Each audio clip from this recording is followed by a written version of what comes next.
أعوذ بالله من الشيطان الرجيم بسم الله الرحمن الرحيم ويقول الإنسان أإذا ما مت لسوف أخرج حيا أولا يذكر الإنسان أنا خلقناه من قبل ولم يك شيئا فوربك لنحشرنهم والشياطين ثم لنحضرنهم حول جهنم جثيا. أعوذ بالله السميع العليم من الشيطان الرجيم بسم الله الرحمن الرحيم الحمد لله رب العالمين ولا عدوان إلا على الظالمين والعاقبة للمتقين اللهم صل وسلم وبارك على عبدك ورسولك محمد صلى الله عليه وسلم وعلى آله وصحبه وسلم تسليما كثيرا. Assalamu alaikum wa rahmatullahi wa barakatuh. Bienvenue à la première vidéo de cette longue série des Sahaba, des compagnons du prophète sallallahu alayhi wa sallam. Donc encore une fois, ces vidéos-là sont des traductions exactement des vidéos de Omar Suleiman qui parle des premiers compagnons du prophète sallallahu alayhi wa sallam. Sauf que lui, il parle en anglais. Donc moi, en fait, je vais juste traduire en français. Allez, bismillah. J'ai décidé de parler en premier de Zayd ibn Amr. Il mérite cette attention et mérite d'être le premier. Une figure absolument remarquable dans l'histoire de l'islam. Son histoire est unique parmi tous les compagnons du prophète sallallahu alayhi wa sallam. Il n'y a vraiment personne comme lui. Il faisait partie d'un groupe de personnes appelées les Hunafa ou aussi les Hanifines. À ne pas comprendre avec les Hanafi, c'est pas du tout la même chose. Donc les Hanifi, donc cela signifie qu'ils étaient monothéistes. Ces quatre monothéistes avaient décidé de suivre la religion de Ibrahim alayhi salam, donc la voie de Abraham. En voyant la société de la Mecque, ils étaient dérangés par le culte des idoles. Ils sentaient que quelque chose n'allait pas. Ils ne savaient pas encore quelle était la bonne voie. Mais ces quatre hommes avaient décidé de ne pas suivre les traditions de leur peuple et de chercher une autre voie. Voici son histoire. Maintenant, les deux personnes sur lesquelles nous allons vraiment nous concentrer et dont nous allons parler en détail sont Zayd ibn Amr ibn Nufayl et Waraka ibn Nawfal. Nous parlons en profondeur de Waraka ibn Nawfal la semaine prochaine. Waraka est devenu, lui, chrétien, mais il a adopté une forme très spécifique de christianisme. En fait, Waraka fait partie des quatre monothéistes qu'on va parler. Donc lui et Zayd ibn Amr sont les deux parmi les quatre monothéistes. Donc Waraka lui est devenu prêtre nestorien. C'était le christianisme que Salman al-Farisi suivrait plus tard. Donc plus tard aussi on va parler du compagnon appelé Salman al-Farisi. Son histoire est magnifique aussi. Donc nous allons parler de cela en détail la semaine prochaine lorsque nous entrerons dans l'histoire de Waraka ibn Nawfal. Ainsi, parmi les quatre Hanifi, les quatre monothéistes de la Mecque, donc, 3 d'entre eux sont devenus chrétiens ou ont rejoint une branche du christianisme. Quant à Zayd ibn Amr ibn Nufayl, lui, il n'a jamais été vraiment convaincu par le christianisme ou le judaïsme tel qu'il existait à son époque. Il dit plutôt qu'il suit le chemin de Ibrahim. Il est fidèle à Abraham et ne se trouve pas dans le judaïsme ou le christianisme de son époque. Cela se passe avant le prophète sallallahu alayhi wa sallam. Mais il affirme son monothéisme et défie sa société d'une façon unique. Alors, parlons de cet homme un peu. Un homme incroyablement remarquable. Subhanallah. Il est difficile de ne pas être fasciné par lui en étudiant son histoire. Et il est tout à fait approprié de commencer cette série par lui, simplement en raison du caractère unique de son parcours. Son nom est Zayd ibn Amr ibn Nufayl. Il appartient au clan de Adi, Banu Adi des Quraysh, un clan de haut rang. Il est également le cousin de Omar ibn al-Khattab. Son père, al-Khattab ibn Nufayl, est donc l'oncle paternel de Zayd. Zayd ibn Amr ibn Nufayl n'a eu que 2 enfants. L'un d'eux est Saïd ibn Zayd, qui deviendra l'un des 10 compagnons promis au paradis. Et Inch'Allah, on va parler de tous les 10 compagnons promis du paradis. L'autre est Atika bin Zayd. Donc il avait 2 enfants, un Saïd ibn Zayd et l'autre Atika bin Zayd. Donc le prophète sallallahu alayhi wa sallam a vu Zayd grandir et était fasciné par lui. Le prophète sallam n'a jamais adoré les idoles. Abu Bakr non plus. Mais en même temps, il ne s'opposait pas ouvertement à l'adoration des idoles. Car le prophète sallam n'avait pas encore reçu cet ordre. Peut-être qu'Allah a voulu ainsi. Pendant 40 ans, le prophète sallam a construit une réputation irréprochable pour que les gens lui fassent confiance. S'il avait contesté trop tôt, il aurait peut-être eu le même sort que Zayd à cette époque. Donc c'est-à-dire qu'il serait fait tabasser par des bandits et peut-être même tué. Donc peut-être, qui sait, c'était l'ordre d'Allah qu'il fait ça un peu plus tard. Donc ainsi, le prophète sallam n'avait reçu aucun appel divin à rejeter l'adoration des idoles activement et publiquement. Mais il ne les adorait pas. Abu Bakr non plus. Abu Bakr raconte. Donc là, c'est Abu Bakr qui parle. J'étais assis dans ma chambre quand j'étais enfant et mon père m'a apporté une idole, l'a placée devant moi et m'a dit « Adore-la et demande-lui ta subsistance ». J'ai alors commencé à lui parler. Je lui ai demandé « Quel est ton nom ?» L'idole ne m'a pas répondu. Je lui ai demandé encore « Peux-tu faire ceci et cela ?» Il a dit « Cela n'a aucun sens. Tu ne peux même pas t'aider toi-même. Je pourrais t'en renverser et tu te briserais. » Alors Abu Bakr dit « Je ne vais pas adorer des idoles. » Donc depuis ce jour-là, lui, depuis qu'il était petit, il n'a jamais adoré des idoles. Zayd, en revanche, disait que l'adoration des idoles est un rejet de la voie d'Ibrahim alayhi salam. Et Zayd défie sa société d'une manière très unique. Le prophète sallallahu alayhi wa sallam se souvient d'un moment où il était dans un rassemblement où on servait de la nourriture. On donnait de la viande aux gens. Le prophète sallallahu alayhi wa sallam, lui, n'en mangeait pas. Puis quand c'était au tour de Zayd, Zayd dit « Je ne mange pas de ce que vous sacrifiez en l'honneur de vos idoles, et je ne mange que de ce que sur quoi le nom d'Allah a été prononcé. » Dans une autre situation, Zayd s'affirme encore plus dans son opposition et leur dit « Cet animal a été créé par Allah subhanahu wa ta'ala. Allah a fait descendre l'eau du ciel pour qu'il puisse se nourrir. Et il fait pousser pour lui la végétation de la terre. Et pourtant, vous le sacrifiez au nom d'autre qu'Allah ?» Donc il dit ça aux mécréants, aux Qurayshi de son époque. Ici, Zayd critique ouvertement les pratiques de son peuple et leur dit « Qu'est-ce qui ne va pas avec vous? Comment pouvez-vous sacrifier cette viande au nom d'autre qu'Allah, alors que sans Allah, ni l'animal ni sa subsistance n'existeraient ?» Le prophète sallallahu alayhi wa sallam se souvient même d'un moment très personnel qui est rapporté par Zayd ibn Harissa. Donc là, c'est Zayd ibn Harissa, c'est un autre Zayd. Pour vous faire comprendre, en fait, à l'époque, il y avait beaucoup de Zayd. Et donc là, on parle d'un autre Zayd. Donc là, c'est Zayd ibn Harissa qui raconte l'histoire. Donc le prophète sallallahu alayhi wa sallam était avec Zayd ibn Harissa. Et Zayd ibn Harissa raconte que le prophète sallallahu alayhi wa sallam a rencontré Zayd ibn Amr dans un endroit près de Tan'im, non loin de la Mecque. À ce moment-là, le prophète sallallahu alayhi wa sallam était celui qui distribuait la nourriture au rassemblement. Zayd ibn Amr appréciait le prophète sallallahu alayhi wa sallam en tant que personne. C'était un jeune homme noble. Il voyait déjà des bonnes qualités en lui. Alors quand le prophète sallallahu alayhi wa sallam est venu lui servir de la nourriture, Zayd ne lui a pas répondu de manière agressive. Il lui a plutôt dit « Ô fils de mon frère, ne mange pas de cela. Cela a été sacrifié au nom d'un autre qu'Allah subhanahu wa ta'ala. » Donc là, en fait, c'est avant que le prophète sallallahu alayhi wa sallam soit un prophète. Donc là, il donne des conseils à son frère en disant « Oh, fils de mon frère, ne mange pas de cela. Cela a été sacrifié au nom d'un autre qu'Allah subhanahu wa ta'ala. » Il s'adresse donc même au prophète sallallahu alayhi wa sallam pour l'avertir et lui dire de ne pas manger de cette viande, de ne pas le servir et de ne pas participer à ce rituel. Zayd ibn Harissa rapporte que depuis ce jour-là, le prophète sallallahu alayhi wa sallam n'a plus jamais mangé de la viande des Quraysh, ni ne l'a servi. Zayd ibn Amr choisit cette position dans la société de la Mecque.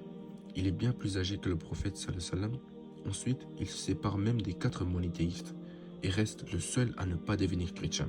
Donc tous les 3 autres des 4 monothéistes deviennent chrétiens. Mais il est toujours vu comme faisant partie du groupe car leur christianisme était encore basé sur l'unicité d'Allah, donc le tawhid. Et ainsi, il reste lié à eux. Il est toujours considéré comme faisant partie du groupe, mais Zayd insiste fermement sur sa position. Il levait ses mains devant la Kaaba et disait « Oh Allah, je témoigne que je suis sur la religion d'Ibrahim. » Imaginez cette scène. Il marche autour de la Kaaba, entouré de toutes ses idoles, et cet homme seul se tient devant la Kaaba, levant les mains en invocation, proclamant « Ô Allah, sois témoin, je témoigne que je suis sur la religion d'Ibrahim alayhi salam. » On continue l'histoire. Donc, Isma radiallahu anhu raconte que pendant le Hajj, donc pour eux, le Hajj, même si c'était un pèlerinage dédié aux idoles, c'était aussi un grand commerce. Donc, c'était pas juste un moment de Hajj, mais un moment de commerce. Le Hajj leur apportait de l'argent et alimentait leur corruption. C'est à ce moment-là qu'ils préparaient les idoles, récitaient des poèmes et organisaient des fêtes pendant le moment de Hajj. Donc Isma radiallahu anha dit « Je me souviens d'une scène étrange avec Zayd. Pendant que les festivités avaient lieu, Zayd s'approchait de la Kaaba, posait ses mains dessus et s'y adossait. Puis il s'adressait au peuple en disant « Ô Quraysh, par Allah, personne parmi vous ne suit la religion d'Ibrahim, sauf moi. » Pourquoi? Parce que les Quraysh reconnaissaient que cette maison, donc la Kaaba, cette maison avait été construite par Ibrahim alayhi salam. Ils admettaient qu'elle avait été bâtie par Abraham. À l'intérieur de la Kaaba, ils avaient même des peintures représentant d'Ibrahim, Marie et Jésus alayhi salam. Pourtant, malgré cette fierté d'être descendants d'Ibrahim, ils adoraient les idoles. Donc Zayd leur disait alors « Non, aucun d'entre vous n'est sur la religion d'Ibrahim alayhi salam, à part moi. » Et comment les gens réagissaient-ils quand il disait ça? Ils le prenaient pour un fou, ils l'ignoraient, se moquaient de lui et continuaient leur chemin. Pourtant Zayd ne cassait pas d'idole, ne se montrait pas agressif et se contentait d'appeler les gens en leur disant « Ce que vous faites n'est pas de la religion d'Ibrahim alayhi salam. » Donc Isma raconte encore un moment très émouvant. Elle dit que Zayd faisait sujoud devant la Kaaba. Ce qui est remarquable dans l'histoire de Zayd, c'est qu'il n'avait aucune révélation pour le guider. Il ne savait pas ce qui était ruku, ni ce qui était sujoud. Mais subhanallah, par pure initiation, il était dirigé vers le bien. Elle raconte qu'il pleurait en se prosternant et qu'il disait cette invocation. « Oh Allah, si seulement je savais quelle est la voie qui était la plus agréable. Je t'adorerais selon cette voie, mais je ne sais pas. » Puis il disait, comme pour s'excuser auprès d'Allah, « Mais je t'adore ainsi, oh Allah. » Il se prosternait en espérant avoir raison, en espérant que sa façon d'adorer Allah était la bonne. Il se concentrait sur deux choses, son adoration et son sacrifice. Allah dit dans le Coran, « Dis, en vérité, ma prière, mon sacrifice, ma vie et ma mort appartiennent à Allah, Seigneur de l'univers. » Et maintenant, il sacrifiait des animaux au nom d'idoles. Certains idoles étaient même considérés comme plus précieuses que d'autres. Zayd voyait tout cela, ils s'en s'éloignaient naturellement. Au fur et à mesure que Zayd devenait une gêne, la personne qui s'opposait à lui et le persécutait était son oncle Al-Khattab, donc le père de Omar ibn al-Khattab. D'abord, Al-Khattab commença à l'insulter, puis il lui crachait dessus. Ensuite, il le frappait. Il encourageait même les autres à le frapper.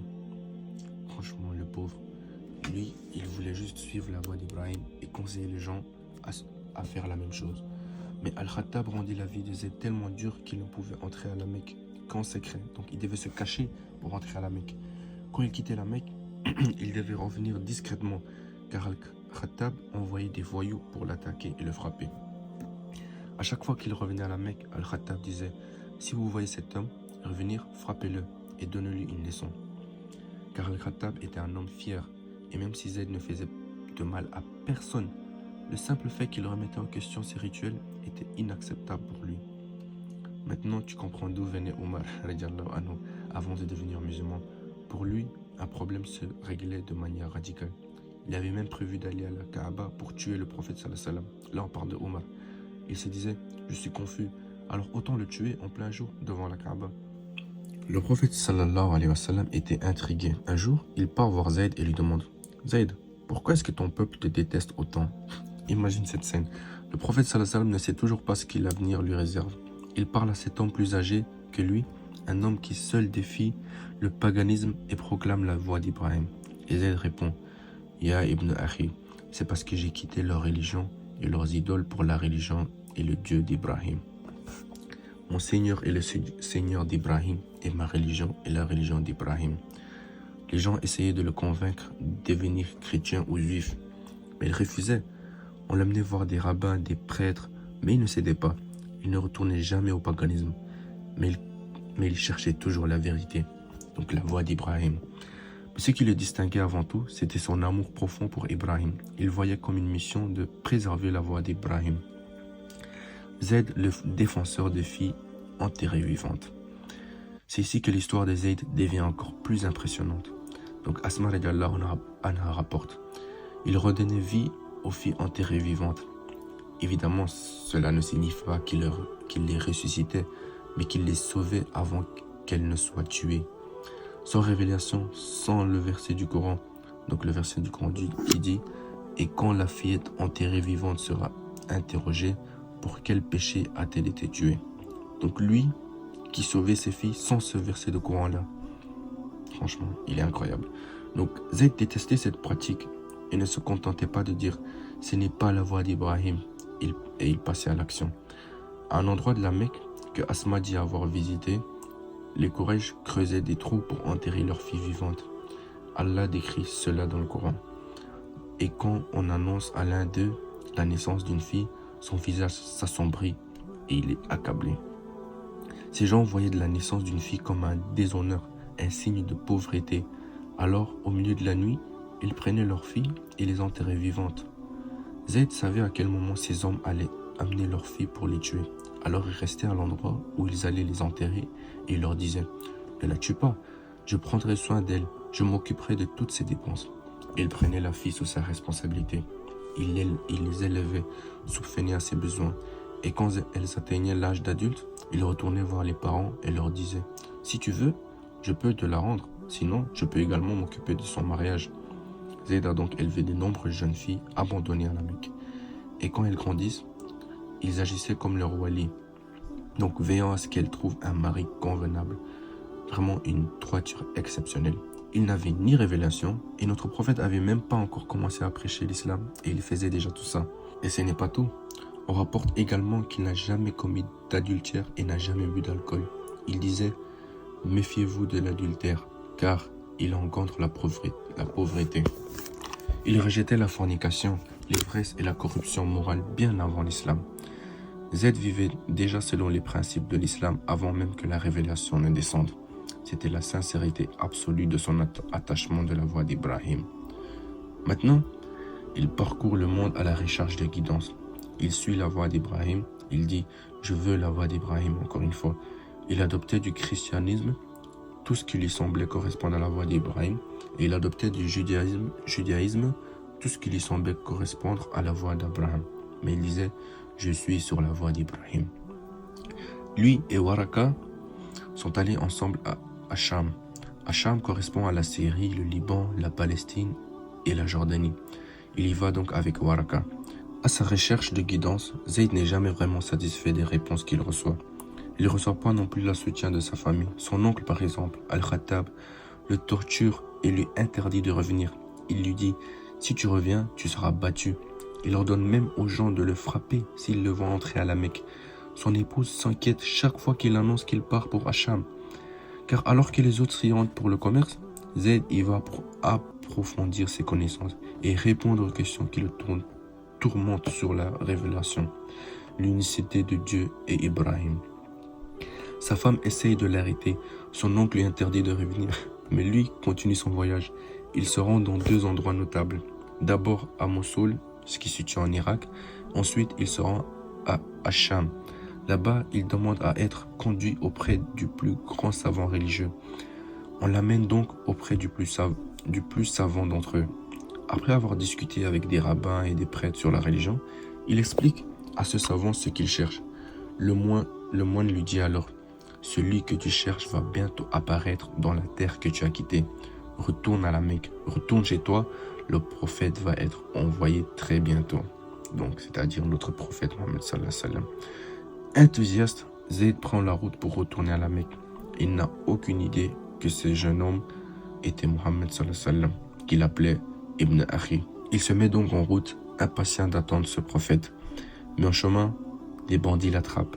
Ils lui volent tout ce qu'il a. Il est si proche, il se trouve dans une région appelée Balqa, tout près de la Mecque. Il a quitté Cham, il est presque arrivé, mais il est attaqué. Après l'avoir dépouillé, les bandits décident de le tuer et jettent son corps sur le côté. Subhanallah, imaginez cette scène. Il était presque pour rencontrer le prophète. Mais à ce moment-là, Zayd a environ 85 ans. Toute sa vie, il a cherché la voie d'Ibrahim alayhi salam. Il a été le seul à défendre le monothéisme à la Mecque. Et il apprend enfin que le prophète va apparaître dans sa propre terre. Il retourne alors à la Mecque, mais juste avant d'y arriver, il est tué. Avant de mourir, il fait cette magnifique invocation.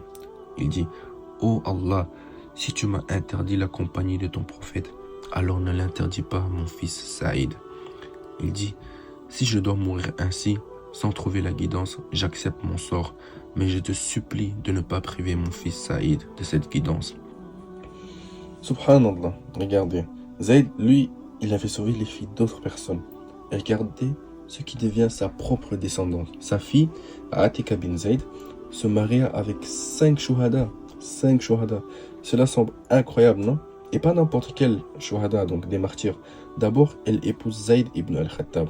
Puis après sa mort, elle se marie avec Abdullah ibn Abu Bakr, le fils d'Abu Bakr as-Siddiq. Et après le décès d'Abdullah, elle épousa Omar ibn al-Khattab. Après la mort de Omar, elle épousa Az-Zubayr ibn al-Awwam. Et après la mort d'Az-Zubayr, elle épousa Al-Hassan ibn Ali. Oui, la même femme a épousé Zayd ibn al-Khattab, le fils d'Abu Bakr, Omar lui-même, Az-Zubayr et le fils d'Ali, Al-Hassan ibn Ali. Et subhanallah, elle a eu d'enfants avec aucun d'entre eux. Finalement, elle décède avant Al-Hassan radiallahu anhu. Quant à Zayd, s'il avait été un notable mécois, il aurait enterré cette fille, donc à Atika. Mais regardez ce qui devient son fils aussi. Saïd ibn Zayd devient l'un des premiers à accepter le prophète sallallahu alayhi wa sallam. Ainsi son invocation deviendra exaucée. Son fils a eu le privilège de servir le prophète sallallahu alayhi wa sallam. Subhanallah. Saïd épousa alors Fatima, la sœur de Omar. Donc Saïd, le fils de Zayd, va épouser Fatima, donc la sœur de Omar. Vous connaissez l'histoire d'Omar ibn al-Khattab qui alla chez sa sœur et frappait son mari? Eh bien, ce mari-là était Saïd ibn Zayd. De la même manière qu'Al-Khattab frappa Zayd pour son monothéisme, Omar frappa son propre beau-frère Saïd pour son monothéisme. Mais cette fois, l'histoire se termine différemment. Omar finit par embrasser l'islam et devient un proche compagnon de Saïd ibn Zayd. Pour continuer son histoire, quel est le destin de cet homme? Croyez-vous qu'Allah punirait un tel homme? Il est mort 5 ans avant la mission prophétique du prophète sallallahu alayhi wa sallam, vers l'an 605, 5 ans avant que le prophète lui-même ne sache qu'il allait être envoyé. Quel est donc le destin de cet homme? Dans une narration authentique, Saïd ibn Zayd et Omar ibn al-Khattab sont allés voir le prophète sallallahu alayhi wa sallam. Ils étaient profondément troublés. Saïd voulait demander au prophète sallallahu alayhi wa sallam ce qu'il était devenu de son père. Omar, lui, voulait savoir ce qui était arrivé à son oncle. Mais ils avaient peur de la réponse. Saïd prend la parole et dit « Ya Rasulullah, tu connaissais mon père et tu savais qui il était. Je n'ai même pas besoin d'argumenter. Ô messager d'Allah, tu sais qui était mon père. » Puis il pose sa question. « Ô messager d'Allah, pouvons-nous demander pardon pour Zayd ?» Ils n'ont pas osé demander s'ils étaient au paradis ou en enfer. Car si le prophète sallallahu alayhi wa sallam avait répondu qu'il était en enfer, cela aurait été trop douloureux à entendre. Au lieu de cela, ils ont simplement demandé « Pouvons-nous demander pardon pour lui ?» Le prophète sallallahu alayhi wa sallam donc répondit « Demandez pardon pour lui. » Puis le prophète ajoute « Par Allah, je l'ai vu au jour du jugement. » Donc là, il explique le jour du jugement. Donc tous les 124 000 prophètes seront alignés avec leur nation derrière eux. Certains prophètes auront une seule personne derrière eux, d'autres auront 10 personnes, d'autres encore auront 10 000 ou 80 000 fidèles derrière eux. Le prophète sallallahu alayhi wa sallam aura la plus grande nation. Après lui, c'est Moussa alayhi salam qui aura la plus grande nation. Puis le prophète sallallahu alayhi wa sallam dit « Il sera ressuscité le jour du jugement comme une umma à lui seul. » Un homme qui est une nation à lui seul. Imaginez la scène. Le jour du jugement, tous les prophètes sont alignés avec leur nation derrière eux. Et au milieu de cette assemblée, un homme seul, une umma à lui seul, Zayd ibn Amr. Dans une narration authentique, le prophète sallallahu alayhi wa sallam dit entre moi et Jésus, fils de Marie, alors que les prophètes sont alignés et que leurs nations sont derrière eux, imagine. Tu te tiens derrière le prophète sallallahu alayhi wa sallam, et en regardant vers la droite, tu vois Isa alayhi salam. Et entre les deux, il y a un seul homme qui se tient tout seul, et cet homme est une nation entière à lui seul. Et cet homme, c'est Zayd ibn Amr. Allah dit dans le Coran à propos d'Ibrahim, Ibrahim était une nation à lui seul. Donc, car tous les biens qui est sorti d'Ibrahim a donné naissance à une nation entière de monothéistes. Et maintenant, Zayd, qui a passé sa vie à suivre la voie d'Ibrahim, est lui aussi ressuscité comme une nation à lui seul. Il ne pouvait pas être compté avec une autre communauté.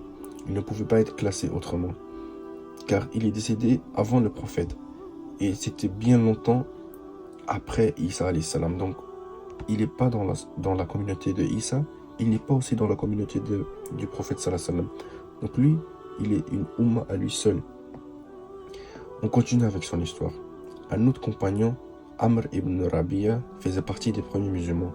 Il est allé voir le prophète sallallahu alayhi wa sallam en larmes. Il lui raconta une conversation qu'il avait eue avec Zayd. Il lui dit, un jour, alors qu'ils étaient assis ensemble, Zayd lui dit, « Ô Amr, je suis en train d'attendre un prophète des descendants d'Ismaël. » Il n'avait aucune idée que ce serait Mohammed sallallahu alayhi wa sallam. Mais il ajoute, il sera sur la voie d'Ibrahim. Il appellera à la religion d'Ibrahim et il pria dans cette direction et il désigne la Kaaba. Puis il dit, si je vis assez longtemps pour le voir, je croirai en lui et je lui soutiendrai. Mais ensuite il ajoute avec tristesse, mais j'ai le sentiment que je vais mourir avant qu'il n'apparaisse. Zayd savait qu'il ne vivrait pas assez longtemps pour rencontrer le prophète sallallahu alayhi wa sallam. Alors il dit à Amr, si tu le vois, transmets-lui mon salam. Des années plus tard, lorsque le prophète sallallahu alayhi wa sallam commence sa mission, Amr ibn Rabi'a devient musulman. Il va voir le prophète sallallahu alayhi wa sallam et lui dit, Zayd m'a dit, si je vis assez longtemps pour te voir, je transmettrai son salam. Ainsi, Amr transmet le salam de Zayd au prophète.